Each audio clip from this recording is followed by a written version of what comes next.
주님 기르신 귀하로 나 만져봤도다.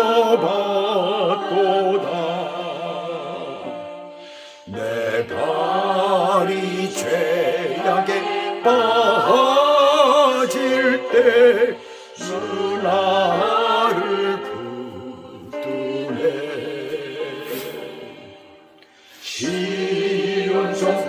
시온성보다도 찬란한 저 천성 떠나서 이 전한 세상 오신 주 참 내 구주님. 내 주님 영광의 옷 입고 문 열어주실 때 나 주님 나라에 들어가 영원히 살겠네.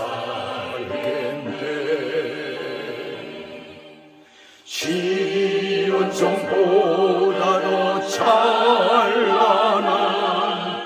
저 천성 떠나서 이 전한 세상 오신 주 참 내 구주님.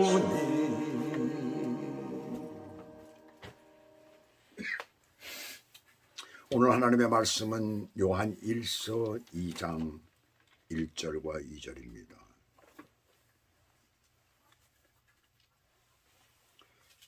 요한일서 2장 1절과 2절입니다. 나의 자녀들아, 내가 이것을 너희에게 쓰면 너희로 죄를 범하지 않게 하려 함이라. 만일 누가 죄를 범하여도 아버지 앞에서 우리에게 대언자가 있으니 곧 의로우신 예수 그리스도시라. 그는 우리 죄를 위한 화목제물이니 우리만 위할 뿐 아니요 온 세상의 죄를 위하심이라. 아멘. 오늘 하나님의 말씀 제목은 중보자 예수 그리스도, 우리의 중보자 예수 그리스도라는 제목을 붙였습니다. 자, 우리가 교회를 우리가 생각할 때에 가장 교회가 위기가 임할 때, 위기가 닥칠 때가 언제일까라고 생각을 하죠. 외부의 어떤 핍박, 가령 어떤 나라의 정부라든가 어떤 정치적인 목적 또는 전쟁이라든가 이런 것으로 인하여서 핍박이 올 때, 그때를 우리는 교회가 가장 큰 위기다라고 생각하는 경우가 많이 있습니다. 사도 요한이 이거를 쓸 때가 먼저도 얘기를 드렸었지만은 AD 90년에서 95년 사이에 이걸 썼죠. 예수님 부활하시고 승천하신 지 한 60년이 지난 후에 이 요한일서, 요한 2서, 요한 3서를 그렇게 쓰게 됩니다. 또 요한계시록은 그 후에 또 쓰게 되는 거고, 90세가 넘은 그 로 사도가 이거를 쓸 때가 가장 교회가 위기 가운데 있을 때였었어요. 그래서 오늘 이 말씀은 그 위기 가운데 있는 것을 얘기를 해주고 있는데, 자, 우리는 언뜻 생각하기에 그때 당시에 로마가 교회를 많이 핍박을 했었습니다. 그래서 그것 때문에 위기를 당했을 것이다 라고 이렇게 생각하기가 쉽습니다. 실제로 AD 64년 7월 18일에 로마의 대화재가 일어났었죠. 우리가 너무나 잘 아는 내용입니다. 네로 황제의 때에 그런 큰 사건이 일어났죠. 로마는 한국에 보면 동대문구, 종로구 어쩌고 해가지고 한 20군데 정도의 구가 나눠져 있는데 20군데가 더 어땠는지 잘 모르겠습니다. 그 정도의 이제 구가 있어가지고 갈라져서 이렇게 들어갔어요. 마찬가지로 로마에도 그때 당시에 14군데 구가 있었어요. 그 중에서 3개구, 3개의 구는 완전히 불에 의해서 전소가 돼버리고 맙니다. 그리고 7개 구가 반파되다시피 했을까요? 뭐 거의 쓸 수 없어 됐어요, 완전히. 그러니까 10개 구가 완전 거의가 잿더미가 돼버렸습니다. 그런 상태가 됐거든요. 그러니까 그 비난이 누구에게 오겠습니까? 그때 당시에 폭군인 아주 방탕한 왕인 그 네로 황제에게 화살이 쏟아지게 되고 네로가 불을 질렀다. 지금도 거의 그것이 정설로 받아들여지고 있습니다. 자, 그러다 보니까 네로가 어떻게 합니까? 자기의 부족함을 또 자기에게 쏟아지는 모든 비난을 갖다가 어디에다 돌립니까? 기독교인들, 그때 당시 신흥 종교로서 막 그냥 불릴 듯 일어나고 있는 기독교에다 그것을 돌려버리고 말았습니다. 기독교인들이 불을 질렀다 해가지고 핍박이 그때부터 조직적으로 일어나게 엄청난 핍박이 있었죠. 근데 그것 때문에 교회가 폐쇄가 되거나 교회가 망한 건 아닙니다. 오히려 교회는 외부에 어떤 힘든 일들이 생겼을 때 교회는 더 튼튼해져요. 더 부흥이 된 기독교 역사를 보면 전부 다 그렇습니다. 그런 것을 우리가 발견을 하게 됐죠. 엄청난 사건이 그때 일어났었습니다. 네로는 그로 말미암아서 4년 후에 자살을 해버리잖아요. AD 68년에 자살을 합니다. 그러나 조직적인 그 핍박은 계속해서 그 후에 계속되게 되고 무려 250년간 AD 313년에 콘스탄티누스 대제가 기독교를 공인할 때까지 계속적인 핍박을 가했었던 것입니다. 많은 사람들이 잡혀서 죽게 되고 순교를 당했죠. 그때 기독교인들이 많이 순교를 당했습니다. 그러나 그것을 진정한 위기는 아니었어요. 교회의 진정한 위기는 내부로부터 오는 것이었습니다. 바로 그 당시에 이단이 들어왔었다는 얘기예요. 오늘날도 그렇잖아요. 문제가 생기고 교회가 위기 가운데 놓이는 것은 외부 어떤 문제, 무슨 어떤 박해, 그런 것에 의해서 교회가 완전히 망가지는 게 아니에요. 다른 잡다한 일들은 교회의 존폐에는 영향을 미치지 못하지만 교회 내부에 들어온 이단 사상, 처음에 그 싹이 자라기 시작하다 보면 나중에는 정통 신앙을 흔들게 되고 그리고 교회는 존폐의 기로에 서게 되는 것입니다. 정통적인 신앙이 흔들리면 교회는 망하는 거예요. 오늘도 마찬가지입니다. 이것이 지금 현재 교회 내에 정통해야 하는 신앙이 들어오고 몰래 들어오죠. 누구도 몰라요. 참 저 사람 신앙이 좋다, 저 사람 대단하다고 하는 사람이, 그런 사람들이 있습니다. 다른 잡다한 일도 교회의 본질에서 혹은 기본 자세에서 벗어나기 때문에 사실은 교회 안에 문제가 생기는 거예요. 그래서 문제가 생기는 거예요. 그래서 사도 요한은 교회와 각 성도의 신앙을 염려하는 차원에서 지금 말씀을 하고 있는 거예요. 그 1절 처음에 보시면 나의 자녀들아 라고 하죠. 아마도 노사도의 입장에서 볼 때에 교회 성도들이 모두가 다 자신의 친자식처럼 보였을 것이에요. 그런 마음에서 성도들을 볼 때 걱정이 되는 것이에요. 교회에 슬쩍 들어온 이단 사상에 혹시나 저들이 물들까 봐 걱정이 된 거예요. 그래서 본문에서 너희로 죄를 범치 않게 라고 말씀합니다. 그들로 하여금 죄를 범하지 않게 하기 위해서 이 글을 쓰는 거예요. 이것은 바로 성도들의 성결한 삶을 말씀하고 있습니다. 그 당시 교회 안에는 영혼은 구원받았으니 육체는 어떤 생활을 해도 괜찮다라고 하는 이들이 있었어요. 지난 시간에도 제가 이 부분을 말씀드렸죠. 거의 같은 내용이 반복되다시피 합니다. 그만큼 이것이 굉장히 중요하다는 것을 말하고 있어요. 그것은 오늘날도 마찬가지다라는 것을 우리는 알 수가 있습니다. 요한은 그처럼 부도덕한 생활을 하는 자는 하나님을 알지 못하는 거짓 신앙인이라고 지금 말씀하고 있는 거예요. 그것을 요한일서 3장 6절에서 9절까지 해서 그것을 자세하게 말씀하고 있죠. 죄를 범하는 생활을 하는 것은 성도로서의 본질을 스스로 저버리는 것이 되는 거예요. 만일 죄를 짓는다면 숨김없이 죄를 회개해야 하는 것이에요. 그렇게 죄를 자백하고 회개하면 어떻게 하신다고요?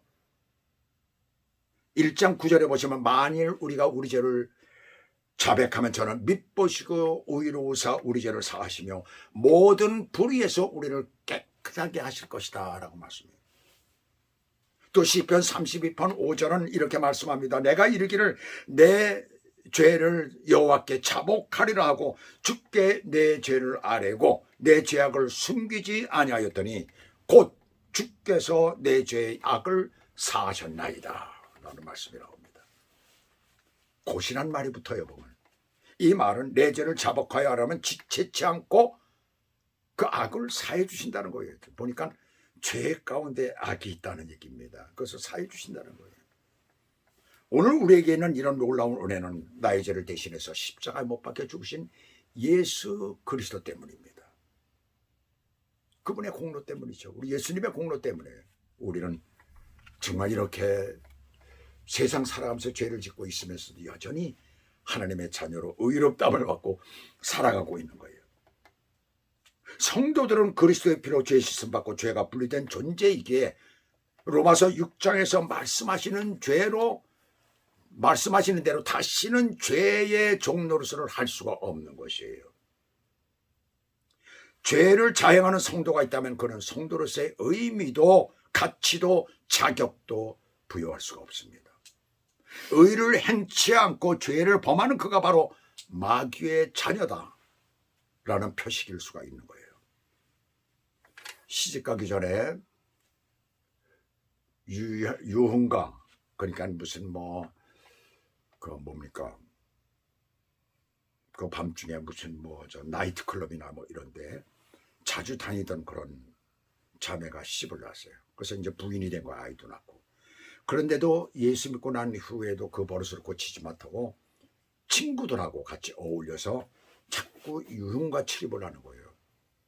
근데 그 옆에서 보고 있던 그 친한 친구, 예수 잘 믿는 친구가 그것을 염려하니까 너 그런 데 다니면 안 된다. 제발 가지 마라. 절대로 가면 안 된다. 예수 믿는 사람은 가면 안 된다. 그러니까 뭐라고 그러냐면 나는 자유를 얻었잖아. 믿음 안에서. 그리스도인은 어디에나 갈 수가 있어. 나는 그렇게 생각을 해.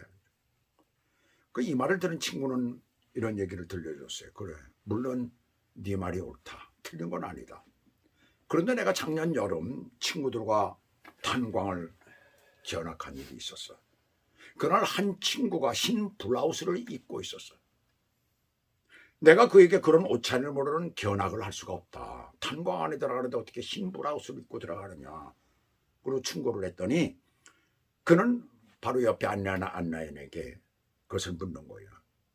제가 흰 옷을 입고 지금 들어가는데 이거 입고 들어가도 괜찮아요? 하고 물었어요. 그때 안나연은 이렇게 대답을 했습니다. 됩니다. 얼마든지. 하얀 옷을 입었다고 갱 안에 들어갈 수 없는 것은 아닙니다. 얼마든지 들어갈 수 있습니다. 그러나 당신이 나올 때는 나올 수 없도록 방해하는 것이 아주 많이 있을 것입니다.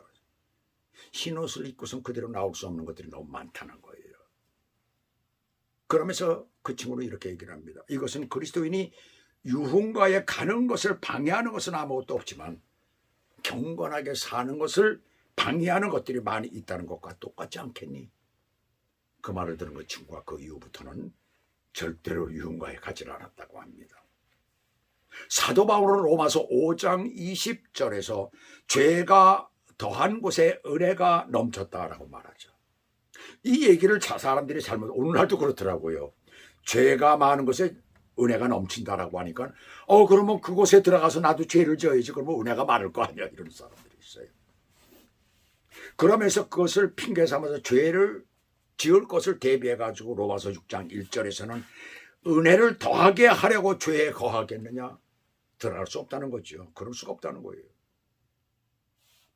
못 박아서 말씀을 했던 거예요. 어떤 경우라도 일부러 찾아가고 죄를 짓는 경우는 없어야 된다는 것입니다. 그런데 1절 중간에 보시면 만일 누가 죄를 거하면, 바로 전에 뭐라고 말씀했어요? 성도는 죄를 범치 말아야 한다고 했잖아요. 그런데 여기서 보시게 되면 만일 누가 죄를 범하면, 그럼에도 불구하고 죄를 범할 수 있는 요소가 많다는 얘기입니다. 세상에 완전한 사람은 없다는 것이죠. 죄를 안 짓고 깨끗하게 살아갈 수는 없다는 것을 우리들에게 말해주고 있는 거예요. 성도들이 죄를 멀리해야 하는 생활을 해야지만 그렇다고 완전 무결하게 죄를 범하지 않을 수는 없습니다. 그것은 어떤 유혹에 불가항력적으로 내가 끌려 들어갈 수가 있잖아요. 그 다음에 또 하나는 뭐가 있을까요? 사탄의 시험과 함정에 빠져서 죄를 지을 수가 있다는 얘기입니다. 또 한 가지 뭐가 있을까요? 세 번째는 뭐가 있을까요? 고의가 아닌 우연으로 죄를 지을 수도 있다는 얘기입니다. 얼마든지 가능하잖아요. 우리가 그런 죄를 지을 수가.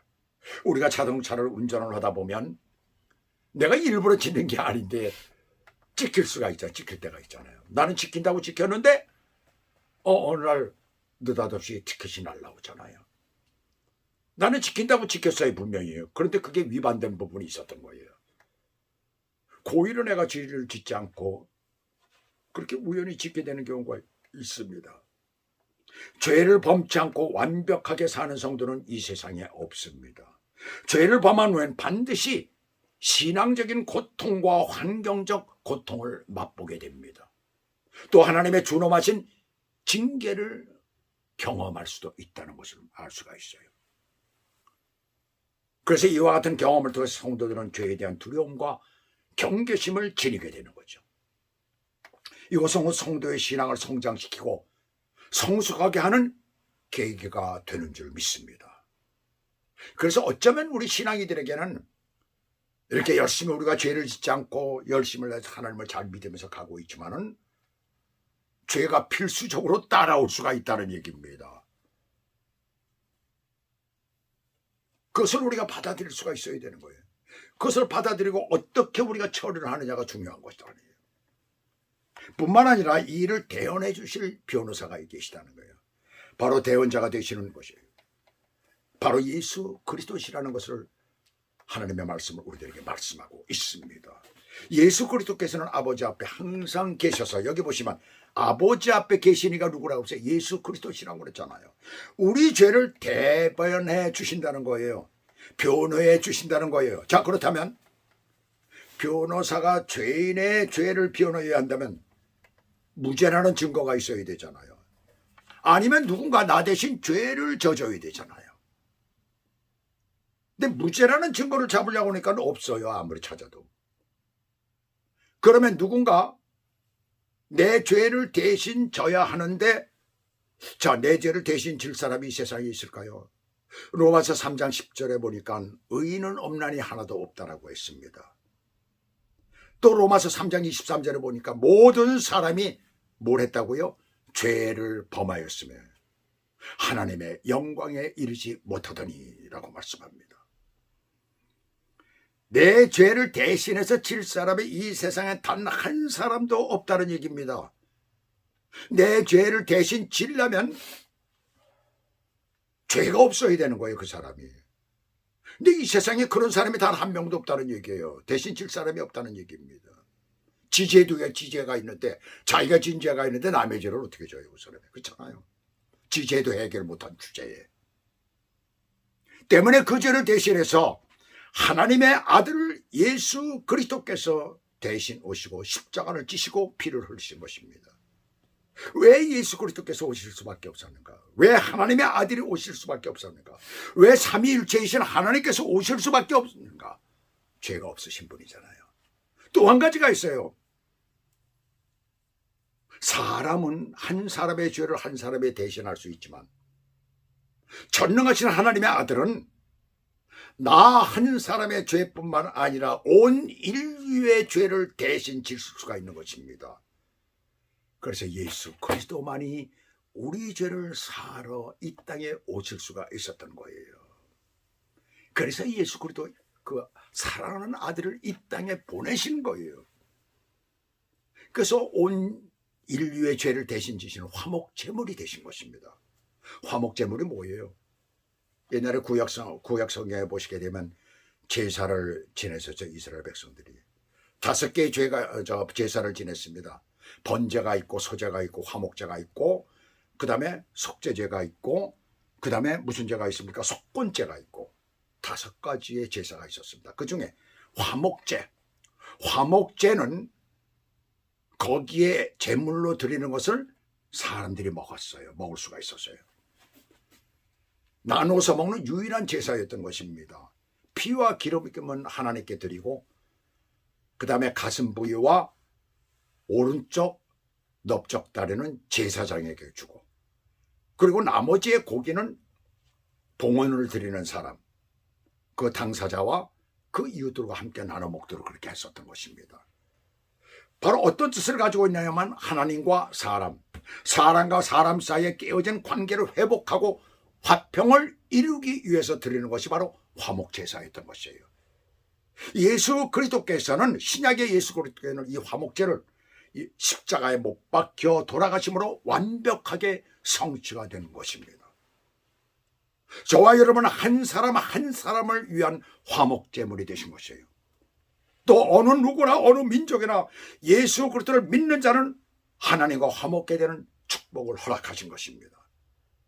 죄를 아무리 많이 지은 사람이라도 주님 앞에 나와서 회개하며 엎드릴 때에 하나님께서는 그 죄를 사해 주십니다. 바로 예수 그리스도 화목제물인 되신 예수 그리스도로 인하여서 그 죄가 사함받는 것입니다. 하물며 성도가 신앙생활하는 중간에 죄를 지었다고 너는 내 자식 아니야, 너는 구원이 없어 하시겠어요? 회개하여 주님께 나오면 대언자 되신 예수 그리스도께서 우리의 어깨를 토닥거려 주시면서 뭐라고 하실까요? 잘했다. 내 자녀야, 잘했다. 염려하지 마라.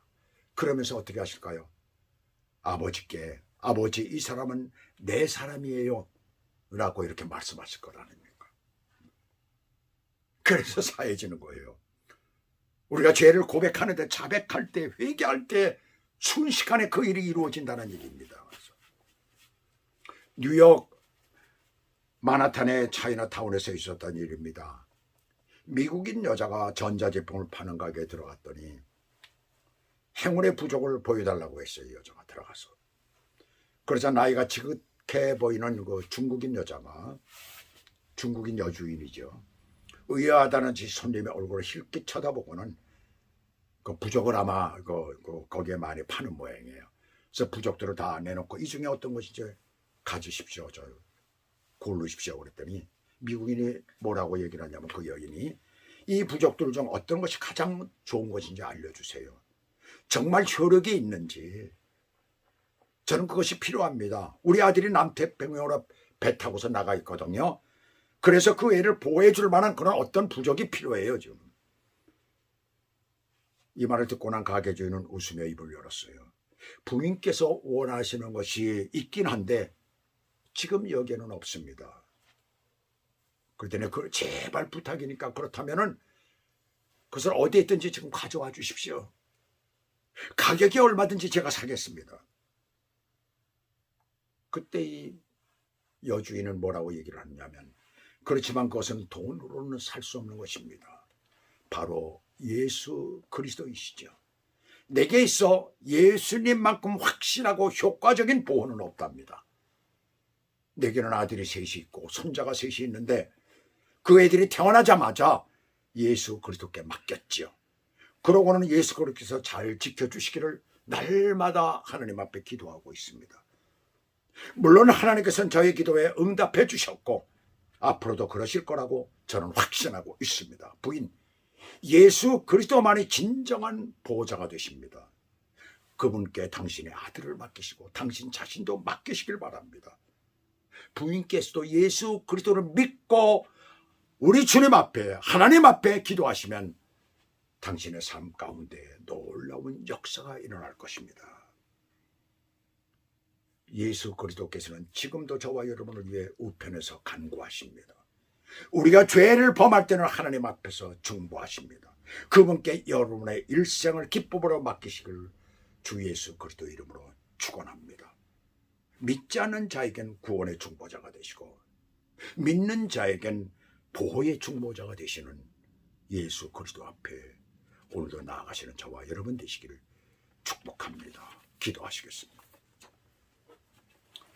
하나님 아버지, 이 아름답고 귀하신 하나님의 말씀, 우리의 중보자 되시는 예수 그리스도로 말미암아 우리가 구원을 얻었을 뿐만 아니라 우리의 삶의 모든 부분을 우리 예수님께 맡기며 살아갈 때 주께서 우리를 보호하시고 인도하시고 우리의 삶의 모든 부분에 직접 간섭하시고 주장하신다는 이 놀라운 사실 앞에 중보자들은 우리 예수 그리스도 앞에 날마다 무릎을 꿇습니다.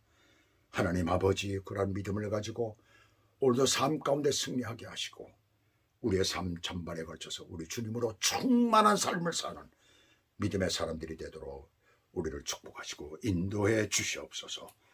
예수 그리스도 이름으로 감사하며 기도 올리옵나이다. 아멘.